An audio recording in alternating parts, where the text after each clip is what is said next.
আসসালামু আলাইকুম। আজকে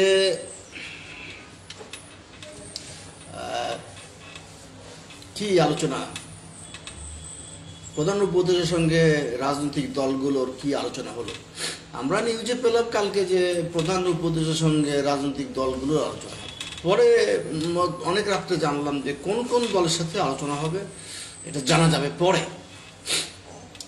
তাহলে শিরোনাম কেন আসলো রাজনৈতিক দলগুলোর সঙ্গে আলোচনা? এটা শিরোনাম এভাবে আসতে পারত যে রাজনৈতিক দলের একাংশের সঙ্গে আলোচনা, কারণ এখানে ত্রিমুখী বিতর্ক রয়ে গেছে। আমি রাজু আহমেদ খান, গ্রিন পার্টির চেয়ারম্যান, গ্রিন পার্টির কেন্দ্রীয় অফিস থেকে কথা বলছি, এবং এটা সোশ্যাল বিজনেস নেটওয়ার্ক। এখান থেকে আমরা আত্মকর্মসংস্থানের কাজও করি, হ্যাঁ, এবং গ্রিন পার্টির প্রধান কার্যালয়। একটা প্রশ্ন আমাকে খুব খটকা দিয়েছে, সোশ্যাল বিজনেস নেটওয়ার্ক, এটার আগে কিন্তু গ্রিন আছে, গ্রিন সোশ্যাল বিজনেস নেটওয়ার্ক। মানুষের রাজনীতির সঙ্গে অর্থনীতি অঙ্গাঙ্গিভাবে জড়িত, তাই অর্থনীতিকে নিয়ে বাদ দিয়ে রাজনীতি হবে না। রাজনীতি সে রাজনীতি অর্থহীন, আর রাজনীতি ছাড়া অর্থনীতিও অর্থহীন। যাই হোক, আজকের আলোচনা ছিল রাজনৈতিক দলগুলোর কাছে 3 বিষয়ে মতামত চাইলেন প্রধান উপদেষ্টা, এভাবে নিউজ করেছে পত্রিকাগুলো। কিন্তু আমার প্রশ্ন সেটা ছিল না। আমার প্রশ্ন হচ্ছে রাজনৈতিক দলগুলোর কাছে এই কথা কেন নিউজ হবে? এটা হবে রাজনৈতিক দলের একাংশ, মানে কিছু কিছু রাজনৈতিক দল। এখানে কিন্তু বিতর্ক রয়ে গেছে। প্রধান রাজনৈতিক দলও বলা যাবে না, কারণ কে প্রধান আর কে অপ্রধান এটার কোনো সাংবিধানিক ব্যাখ্যা নেই। আজকে আলোচনা হয়েছে, আওয়ামী লীগের সাথে আলোচনা নাই। আওয়ামী লীগ তো দৃশ্যপটেই নাই। আওয়ামী লীগের দোসর জাতীয় পার্টি, তার সাথেও আলোচনা হয়নি, তাকেও ডাকা হয়নি। কিন্তু এই উপদেষ্টা কিন্তু এই উপদেষ্টা পরিষদ, মানে এই অন্তর্বর্তীকালীন সরকার কিন্তু প্রথম 2 দফা 3 দফা জাতীয় পার্টির সঙ্গে আলোচনা করেছেন। এবং যখন প্রশ্ন উত্থাপন হয়েছে যে জাতীয় পার্টি হলো আওয়ামী লীগের দোসর, তো তারপরে আর জাতীয় পার্টিকে রাখা হচ্ছে না। কিন্তু রাষ্ট্র কিন্তু এটি নিয়মের মধ্যে চলা উচিত। রাষ্ট্র ক্ষোভ, আবেগ, রাগ, ভয়, কথায় কান না দেওয়াই ভালো। আলোচনার ক্ষেত্রে বাধা কি? যেহেতু ওই রাজনৈতিক দলগুলো তো আপনি নিষিদ্ধ করেন নাই, আর বাদ দিলাম আওয়ামী লীগ জাতীয় পার্টির কথা বাদ দিলাম, আর যেসব অন্যান্য রাজনৈতিক দলগুলো আছে ছোট বড় মাঝারি, তাদের অনুপস্থিতি আমাকে বিস্মিত করেছে। রাষ্ট্রের সর্বোচ্চ জায়গা থেকে আলোচনার টেবিল এত ছোট, এত সংকীর্ণ, এত কনজাস্টেড, আমার চিন্তার বাইরে। আমরাও তো সরকার বিরোধী আন্দোলনে ছিলাম, এবং আমাদের দাদা ভাইদের নিবন্ধনও ছিল না। আমাদের মুরব্বিয়ানদের যে রাজনৈতিক দলগুলো ছিল তারা দীর্ঘদিন নিবন্ধন ছাড়াই রাজনৈতিক দলগুলো মাথা উঁচু করে নেতৃত্ব দিয়েছেন। আজকে তারা নিবন্ধন পাওয়ার পরে তারা নিজেদেরকে নিবন্ধিত দল হিসেবে আত্মতৃপ্তির ঢেকুর তুলছেন, আর আমরা নিবন্ধন নাই বলে আমাদেরকে যে মানে বৈষম্য করছেন, এটাও ঠিক হবে না। কারণ মনে রাখতে হবে যে আপনিও একসময় বেটার বউ ছিলেন, পুত্রবধূ ছিলেন, শাশুড়ি হবার আগে আপনার সেই চিন্তা করতে হবে। তাই যে সমস্ত রাজনৈতিক দলগুলো নিবন্ধন পেয়েছেন সম্প্রতি, তাদের ওই আত্মতৃপ্তির ঢেকুর তুলে লাভ নেই। আপনারা নিবন্ধন ছাড়া দীর্ঘদিন বলেছেন যে নিবন্ধন পদ্ধতি উঠাই দেব। আজকে যাদের নিবন্ধন হয়েছে আর আজকে যাদের নিবন্ধন হয়নি, এটা সময় সাপেক্ষ ব্যাপার। কিন্তু যাদের নিবন্ধন নেই তাদের মধ্যে কিন্তু গুরুত্বপূর্ণ রাজনৈতিক দল আছে। তাই আপনি বড় রাজনৈতিক দল বলবেন, সেটা আকারে বড় না গুরুত্বের দিক দিয়ে বড়, এটা মাপবেন কিভাবে? এটার প্যারামিটার কি? এটা থার্মোমিটার কি? এটা ল্যাক্টোমিটার কি? আমি জানি না, আমার জানা নেই। আপনারা হয়তো কাগজের পত্রিকা হাতে হাতে কিছু দলের নাম পান যেগুলো মিডিয়া কাভারেজ হয়, সেসব দলগুলোর মধ্যে ডেকেছেন, আমাদের তাতে আপত্তি নেই। কিন্তু ঘোষণা দিয়েছেন সর্বদলীয় আহ্বান। এইটা আপনার কে পারমিশন দিয়েছে সর্বদলীয় আহ্বান বলার? এটা তো রাজনৈতিক দলগুলোর সঙ্গে আলোচনা হয় নাই। আমি বারবারই বলছি, সরকারকেও বলছি, পত্রিকাকেও বলছি, রাজনৈতিক দলগুলোর মধ্যে কিছু কিছু রাজনৈতিক দলের সঙ্গে আলোচনা আছে, সেই কি বিষয়ে আলোচনা আছে, 3টা বিষয়ে মতামত চাওয়া হয়েছে। দেখেন এখানে একটা বিরাট খটকা রয়ে গেছে, যে 3টা বিষয়ে মতামত চাওয়া হয়েছে, সেই 3টা বিষয়গুলো কি, এটা পত্রিকা মারফত কোনো কোনো রাজনৈতিক দলের নেতাদের মাধ্যমে যতটুকু এসেছে, যে সেই বিষয়গুলো হলো 3টে গুরুত্বপূর্ণ বিষয়, সাম্প্রতিক বিষয়। সেটা 1 নম্বরে বলা যেতে পারে যে ভারত সহ সারা বিশ্বে যে প্রোপাগান্ডা চলছে, প্রোপাগান্ডাটা কি? প্রোপাগান্ডাটা হচ্ছে বাংলাদেশের মানে বিরুদ্ধে ষড়যন্ত্র হচ্ছে, সেগুলো নিয়ে আমাদের কি করণীয়, রাজনৈতিক দলের কাছে জানতে চেয়েছেন প্রধান উপদেষ্টা সহ তাদের উপদেষ্টা মণ্ডলী। করণীয় কি, আপনার উপদেষ্টা মণ্ডলী কই? এদেরকে নিয়ে আলোচনা করেন। প্রয়োজনে রাজনৈতিক দলগুলোকে আপনারা অনলাইনে এনে বা টেলিফোনে মতামত নিতে পারেন। একসাথে বসে যে রুটিনগুলো মানে আপনারা করে নিয়েছেন, এটা আমার কাছে মনে হচ্ছে যে এই অন্তর্বর্তীকালীন সরকার তার যে একটি রাষ্ট্র চালানোর যে স্টাইল, সেই স্টাইলের মধ্যে কায়দা কানুন করে অন্য অন্য রাজনৈতিক দলের নেতৃবৃন্দকে মন্ত্রিসভায় জয়েন করে দিয়েছে। মানে যেহেতু ইস্যুটা হচ্ছে রাষ্ট্রীয়, যে বিশ্বে, সারা বিশ্বে, ভারত সহ সারা বিশ্বে যে প্রোপাগান্ডা চলছে, সেগুলোকে নিয়ে রাষ্ট্র হিসেবে আমাদের করণীয় কি, রাষ্ট্র হিসেবে আমাদের করণীয় কি, আপনি রাজনৈতিক দলগুলো নিয়ে আপনার সবাই বসে যখন সিদ্ধান্ত নিচ্ছেন, তা আমি ধরে নেব যে মন্ত্রিসভার সদস্য সবাই। আর 2 নম্বর হচ্ছে আগরতলায় সহকারী হাইকমিশন অফিস ভাঙচুর ও পতাকা অবমাননা নিয়ে করণীয়। ওটা নিয়ে কি করণীয় আপনার আছে, আপনি সেটার জন্য নিন্দা প্রকাশ করেন, এই যে হাই কমিশনার তলব করে তাকে জিজ্ঞেস করেছেন, সেটা ঠিক আছে, সব ঠিক আছে। এগুলো কি আমি জানি না, এগুলো এই আরেকটি হচ্ছে পতাকা অবমাননা, যে আর 3 নম্বর হচ্ছে বাংলাদেশের সংখ্যালঘু নির্যাতন নিয়ে যে মিথ্যাচার সারা দুনিয়া চলছে, হ্যাঁ, এটা নিয়ে মতামত। তাহলে এই 3টা বিষয়ে মতামত শুধু রাজনৈতিক দলগুলো কেন, আপনি অনলাইনের মাধ্যমে রাজনৈতিক, ব্যবসায়ী প্রতিনিধি, সামাজিক, মানবাধিকার সংগঠন সবার মতামতই নিতে পারেন। তবে আমার মনে হয় রাজনৈতিক দলগুলোকে সন্তুষ্ট রাখার জন্য, যাতে কোনো সময় রাজনৈতিক দলগুলো এই সরকারকে চাপ দিতে না পারে, তুমি একা একাই রাষ্ট্র চালাচ্ছ, তাই তোমার সিদ্ধান্ত আমরা মানি না, এরকম একটা আতঙ্ক, ভয় এই সরকারের মাথায় ঢুকেছে কিনা, এটা থেকে সন্দেহ হয়। তা না হলে হঠাৎ করে এই জরুরি যে বিষয়গুলোর উপরে কি করণীয়, এটা জানার জন্য রাজনৈতিক দলগুলো ডাক দিয়েছেন মতামতের জন্য। আবার সেই রাজনৈতিক দলগুলোর মধ্যে যাদের যাদেরকে মনে হয়েছে যে ফ্যাসিবাদ সরকারের সঙ্গে আছে, আওয়ামী লীগ সরকার তো আছেই, আচ্ছা আওয়ামী লীগের মধ্যে কি আর একজনও ভালো মানুষ নাই? সবাই কি ফ্যাসিবাদ, হাসিনার পন্থী? দু একজন ওখানে ভাঙন ধোয়াতে পারতেন আপনারা কৌশল। বর্তমান রাজনৈতিক দলগুলোকেও বলছি এবং এই অন্তর্বর্তীকালীন সরকারকে বলছি, আপনাদের বুদ্ধি তারিফ করতে হয়, কিন্তু আমার কাছে না কেন যেন মিলে না আপনাদের সঙ্গে। যদিও আমার এই লাইভে মনে করেন যে মানে দর্শক কম, হয়তো দর্শক পরে দেখবে, নাই বা দেখলো, কিন্তু আমার প্রশ্ন হচ্ছে যে একটা স্ট্র্যাটেজি তো দিতে পারতো, রাখতে পারতো এই সরকার বা এই রাজনৈতিক দলগুলো, যে আওয়ামী লীগের কিছু কিছু ভালো মানুষ, সৎ মানুষদেরকে আলোচনায় ডাকতে পারতেন, এই কারণেই যে তাতে আওয়ামী লীগকে খণ্ড বিখণ্ড করা সম্ভব হতো। যদি আপনাদের আওয়ামী লীগের উপরে রাগ থাকে, যদি আপনারা আওয়ামী লীগকে মাথা উঁচু করে দাঁত নাড়তে চান, তাহলে আওয়ামী লীগকেই ভাঙতে পারতেন, বলতে পারতেন যে মিস্টার অমক XYZ আপনিও আলোচনায় আসেন, মানে আমরা জানি যে আপনার বিরুদ্ধে কোনো দুর্নীতির অভিযোগ নাই, বা আপনি ফ্যাসিবাদ সরকারের দোষর ছিলেন না, আপনি আওয়ামী লীগ করতেন, কিন্তু আপনি ডাকেন নাই। এটা ব্যক্তি ইউনূস সাহেবকে প্রশ্ন করছি না, এটা ব্যক্তি ইউনূস সাহেবের বিষয় না, এটা রাষ্ট্রের বিষয়।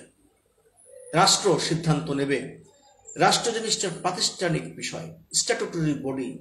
রাষ্ট্র বলবে যে ওই হ্যালো ডিয়ার রাজনৈতিক নেতৃবৃন্দ শুনেন, রাষ্ট্র সব দলকে ডাকবে, আওয়ামী লীগকে ডাকবে, তবে আওয়ামী লীগের কোন নেতাদের ডাকবে?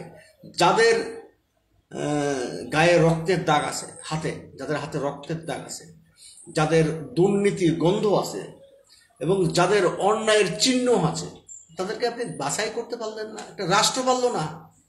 নাকি ঘোষণা দেন, তাহলে রাষ্ট্র তখন ঘোষণা দিক, আমরা তো রাষ্ট্রের মালিক, জনগণ তো রাষ্ট্রের মালিক, রাষ্ট্র ঘোষণা দিক যে আওয়ামী লীগের মধ্যে আর নো বডি মোর, একজনও ভালো মানুষ নাই, ঘোষণা দিন। তাহলে ঘোষণা যদি দেন তাহলে ভালো মানুষ না, তাহলে আওয়ামী লীগের যারা বি টিম আছে তাদেরকে দিয়ে আওয়ামী লীগকে খাড়া করেন, অন্ততপক্ষে শত্রু আন্ডারগ্রাউন্ডে না রেখে প্রকাশ্যে নিয়ে আসেন, নিয়ে এসে আওয়ামী লীগকে মাঠে চাই দেন। তারা পঙ্গু বরণ করেছে, তারা ল্যাংড়াতে ল্যাংড়াতে আলোচনায় আসবে, তারা আবার তার দলকে বড় করবে, আবার তার দলকে পরিষ্কার করবে, এটুকু সুযোগ তো দেওয়া উচিত।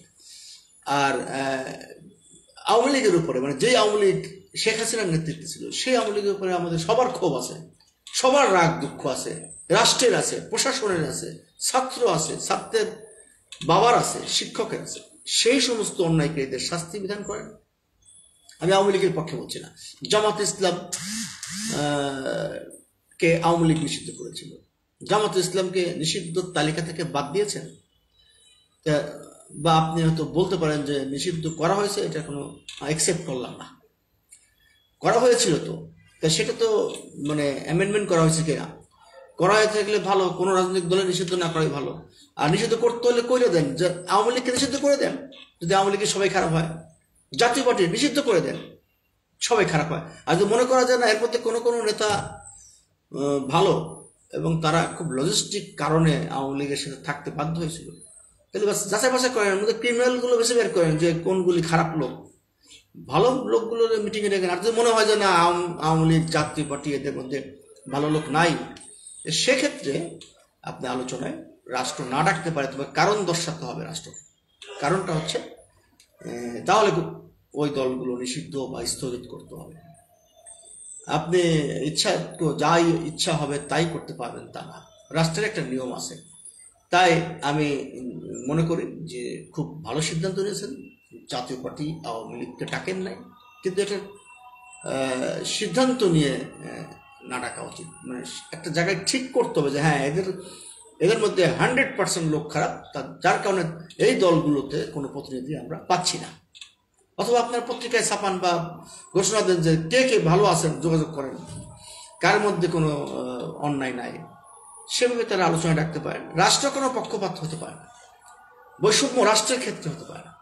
তারপরে আপনি অন্য অন্য যে দল আছে, গ্রিন পার্টি সহ আরো যে রেড পার্টি, ইয়েলো পার্টি, বহু পার্টি আছে, আপনাদের নজরে যদি না আসে, আপনারা মাইক্রোস্কোপ দিয়ে গ্রহ নক্ষত্র, হ্যালিক ধূমকেতু, তারপরে ব্ল্যাক মানে গহ্বর, সব নাই নক্ষত্র বৈজ্ঞানিকরা খুঁজে বের করে, যারা মার্কিন যুক্তরাষ্ট্র, রাশিয়া বা উন্নত রাষ্ট্রগুলি। আর আপনি বাংলাদেশের রাজনৈতিক দলগুলোকে খুঁজে পাচ্ছেন না। কাগজের পত্রিকা হাতে বেড়ায় এখন লাভ হবে না। কাগজের পত্রিকা তারা তাদের কাভারেজ বাড়ানোর জন্য তারা কিছু গরম খবরের কাগজ বিক্রির জন্য তারা কিছু নেতাদের খবর করে আর কিছুদেরকে খবর করে না। এটাও একটা বৈষম্য। সেগুলো রাষ্ট্র দেখবে। আমাদের সবার অভিভাবক হচ্ছে রাষ্ট্র। রাষ্ট্র যদি অভিভাবকত্ব হারায়, রাষ্ট্র যদি পক্ষপাতিত্ব করে, তাহলে এটা রাষ্ট্রের জন্য জবাবদিহি করতে হয়, এবং এই জবাবদিহি আজকে না কালকে করতে হবে। গ্রিন পার্টি দীর্ঘদিন ধরে কাজ করছে, সোশ্যাল মিডিয়ায় অ্যাক্টিভ, এবং বিভিন্ন একাডেমিক আলোচনায়, বিভিন্ন মিটিং মিছিলে গ্রিন পার্টি অ্যাক্টিভ। গ্রিন পার্টির নাম গন্ধ আপনাদের কাছে আসে নাই, গ্রিন পার্টির কর্পূরের গন্ধ আপনাদের কাছে আসে নাই, ভালো কথা। আরও তো রাজনৈতিক দল আছে 50টা, 60টা, 100টা। আপনারা 4-5টা রাজনৈতিক দলের সাথে আলোচনা করছেন এবং তিনটা বিষয় জানতে চেয়েছেন। সেই তিনটা বিষয়ে জানতে হলে এতগুলি দলকে খণ্ডিত অংশে ডেকে নিয়ে আলোচনা করাটা ঠিক হয়নি। এটা সেকেন্ড স্টেজে আলোচনা হতে পারত, যে হ্যাঁ তাদের কাছে মতামত চাওয়া যেতে পারত, এবং তারপরে উপদেষ্টা মণ্ডলীরা সিদ্ধান্ত নেবেন, আলোচনায় বসতে পারতেন। কিন্তু উপদেষ্টা মণ্ডলীরা সহ রাজনৈতিক দলের নেতৃবৃন্দদের নিয়ে আলোচনায় বসা অর্থ দাঁড়িয়েছে যে রাষ্ট্র এখন মাস্টার মশাইয়ের তিন ঠ্যাং হয়ে গেছে, যে পণ্ডিত মশাই গল্পের মতো। মানে রাষ্ট্র এখন দাঁড়াতে পারতেছে না, তার পায়ে একটা শর্ট, যার কারণে সে রাজনৈতিক নেতাদের নিয়ে মন্ত্রিসভায় বসিয়ে একই স্টাইলের সিদ্ধান্ত নিচ্ছেন। রাজনৈতিক দলের নেতা না, শুধু মানবাধিকার সংগঠনের নেতা, সামাজিক সংগঠনের নেতা, এবং আপামর জনসাধারণের মতামত নেওয়ার নানান পদ্ধতি সোশ্যাল মিডিয়ায় অনলাইনে রয়ে গেছে, সেগুলো আপনারা নিতে পারতেন এবং উপদেষ্টা গণ আলোচনা করে সিদ্ধান্ত নিতে পারতেন। যদিও এখন রাষ্ট্র একটি দারুণ স্পর্শকাতর জায়গায় আছে, সেজন্য রাজনৈতিক দলগুলোর সঙ্গে আলোচনার ডাক দিয়েছেন। এটাকে একদম অসমর্থন করার কিছু নাই, কিন্তু এটার প্রক্রিয়াগুলো আমার কাছে খটকা লেগেছে। যদিও রাজনীতিতে আমি মাশাআল্লাহ এক যুগ পার হয়ে গেছে নিজের অন্যের সব দল মিলে, তো এই বিষয়গুলো আমার ভাববার বিষয়, তাই আমি আলোচনা করলাম। ইতিমধ্যে মাগরিবের আজান পড়ে গেছে, আপনাদেরকে জ্ঞাতার্থে আবার ওই পয়েন্টগুলো বলছি। যে 1 নম্বর হচ্ছে ভারত সহ সারা বিশ্বে যে প্রপাগান্ডা চলছে সেগুলো নিয়ে রাষ্ট্র হিসেবে আমাদের করণীয় কি। আপনারা যদি কেউ কিছু লিখতে চান লিখতে পারেন আমার এই লাইভে, যেটা আজকে প্রধান উপদেষ্টা রাজনৈতিক দলগুলোর একাংশে জিজ্ঞেস করেছেন। 2 নম্বর হচ্ছে আগরতলায় সহকারী হাই কমিশন অফিস ভাঙচুর ও পতাকা অবমাননা নিয়ে কি করণীয়, এটা জানতে চেয়েছেন না। 3 নম্বর হচ্ছে বাংলাদেশে সংখ্যালঘু নির্যাতন নিয়ে যে মিথ্যাচার সারা দুনিয়া চলছে তা নিয়ে মতামত। তো 3 নম্বরটা তো আপনারা বুঝতে পারছেন যে এই সারা দেশে যে মিথ্যাচার চলছে এটা আমাদের সোশ্যাল মিডিয়াকে ইগনোর করার কারণে। আমরা যারা সোশ্যাল মিডিয়ায় অ্যাক্টিভ, আমরা যারা সারা ওয়ার্ল্ড ওয়াইড কাজ করি, আমাদেরকে যে আপনারা চোখেই দেখতে পারেন না, আপনাদের চশমা পাল্টাতে হবে এবং আপনাদের চোখের চিকিৎসা করতে হবে। তারপরে আপনারা টের পাবেন যে রাষ্ট্র চালাতে হলে সোশ্যাল মিডিয়ার এই মিডিয়া সিস্টেমকে, সেলকে আরো শক্তিশালী করতে হবে। তা করতে পারলে এই মিথ্যাচার প্রচার হওয়ার এই স্পিডটা কমে যেত, কারণ সত্য প্রচারের গতি বেড়ে যেত। সত্য প্রচারের গতি থামাই দেওয়া হয়েছে এবং মিথ্যা প্রচারের গতিকে রোধ করতে পারেননি। আমি কেন, আমার মতো আরো অনেকেই আছে, তাদেরকে নিয়ে আপনি একটা মিডিয়া সেল করেন উপদেষ্টা মর্যাদায়। যেহেতু আমি 21 বছর ব্যাংকে চাকরি করেছি, ভাইস প্রেসিডেন্ট ছিলাম, তো ওই ক্যাটাগরিতে ছিলাম আর কি। ভাইস প্রেসিডেন্ট তো অনেকগুলো আছে, এভিপি, ভিপি, মানে নিচের দিকের ভাইস প্রেসিডেন্ট ছিলাম। এবং আমি 15 বছর মানে রাজনীতির অভিজ্ঞতা রয়েছে। তো সোশ্যাল মিডিয়ায় আমি সর্বাধিক অ্যাক্টিভ গ্রিন পার্টির চেয়ারম্যান হিসেবে, এবং সোশ্যাল মিডিয়াকে আরও বেশি প্রচার প্রসারে স্ট্রং করার জন্য এবং এই সরকারের, এই দেশের, এই রাষ্ট্রের ভাবমূর্তিকে তুলে ধরার জন্য আপনারা নতুন একটা উপদেষ্টা পরিষদের পদ সৃষ্টি করতে পারেন এবং সেখানে আমি বা আমাদের মতো কাউকে এই প্রচার প্রপাগান্ডা ঠেকানোর জন্য, মিথ্যাচার ঠেকানোর জন্য একটা সেল গঠন করতে পারেন। করলে করবেন, না করলে না করবেন, পিনাকির মতো কথা বলবেন, তাতে লাভবান হবেন, ভালো থাকবেন। এই সরকারকে বলছি, এই সরকার মানে এই রাষ্ট্রকে বলছি। সরকার আসবে এবং যাবে, কিন্তু রাষ্ট্র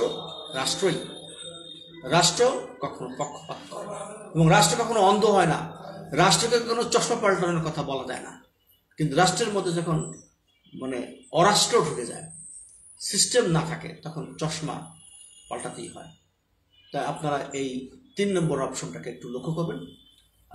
যে মিথ্যাচার সারা দুনিয়া চলছে সেটাকে ঠেকাতে হলে সত্যাচার দিয়ে ঠেকাতে হবে এবং এই সত্য প্রকাশের মিডিয়া সেল প্রতিষ্ঠা করেন।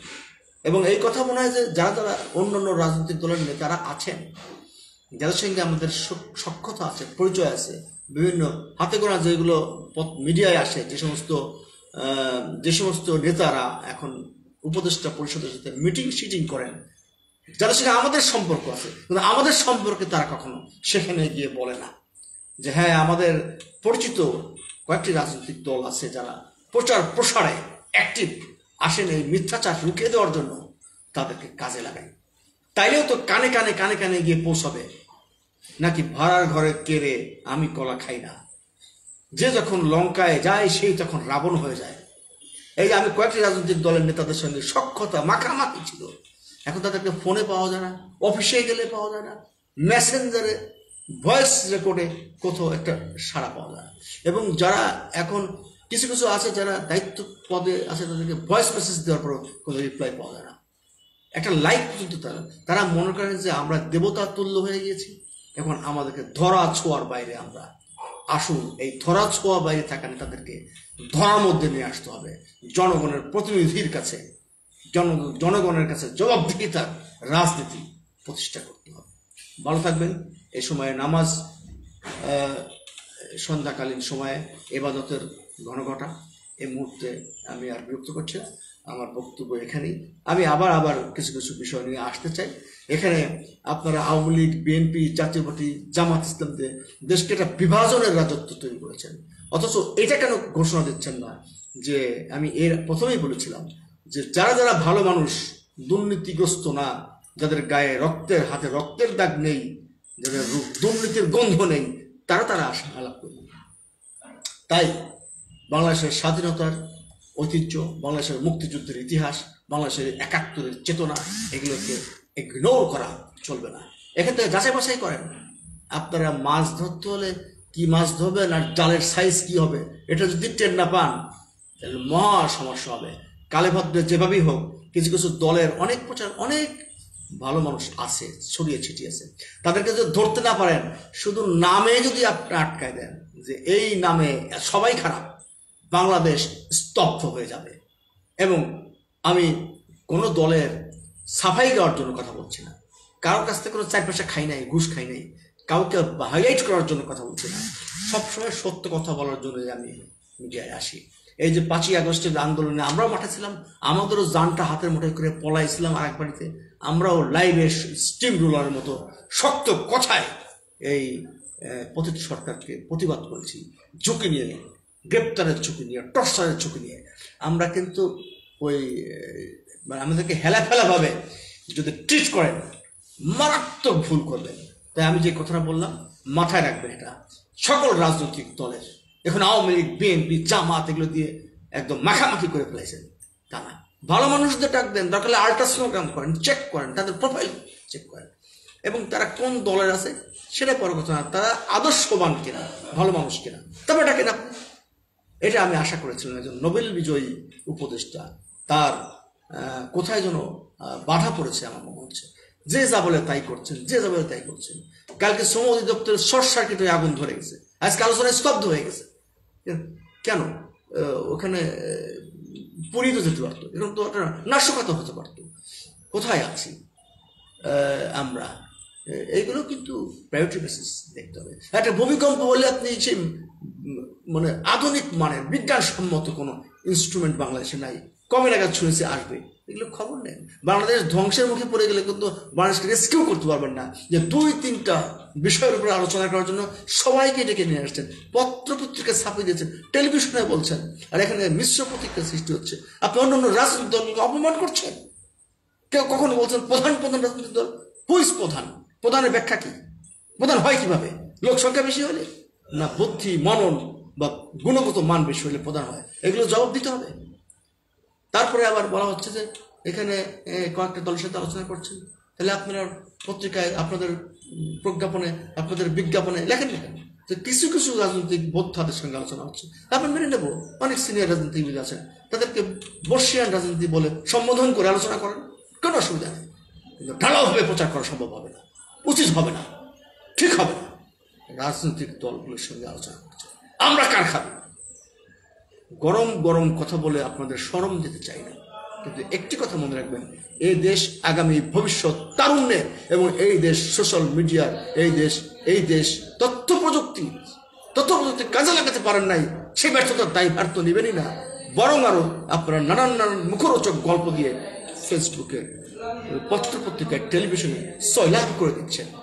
শিরোনাম ঠিক করেন, সকল রাজনৈতিক দল লিখবেন না, লেখেন যে কিছু কিছু রাজনৈতিক দলের বর্ষিয়ান নেতাদের সঙ্গে আলোচনা হয়েছে। আমাদেরকে সম্মান না করতে পারেন, আমাদেরকে অপমান করার দুঃসাহস কাউকে দেওয়া হয়, কারণ বাংলাদেশ স্বাধীন এবং বাংলাদেশের মানুষের, জনগণের দেশ, এই দেশ, জনগণ এই দেশের মালিক, এই জনগণের প্রতিনিধি আমরা। একেতে নিবন্ধন দেন নাই, তারপরে আবার নিবন্ধন দেবেন কিনা তাও বলছেন না, তারপরে আপনারা ওজন স্তর বাটখারা ঠিক করেছেন, কোনটা বড় দল কোনটা ছোট দল, সে বাটখারার মধ্যে ফুল আছে। ঠিকঠাক করেন, আমাদের বড় দল হওয়ার দরকার নাই, একটি রাজনৈতিক দল হিসেবে কথা বলার অধিকার চাই। বড় যদি হতে চাই, ছোট হও আগে, আমরা তাই ছোট হতে রাজি আছি, কিন্তু অপমানিত হতে রাজি নাই। ধন্যবাদ সবাইকে, দেশবাসীকে। আসসালামু আলাইকুম। গ্রিন পার্টির চেয়ারম্যান রাজু আহমেদ খান, সবাইকে অসংখ্য অসংখ্য ধন্যবাদ। আসসালামু আলাইকুম।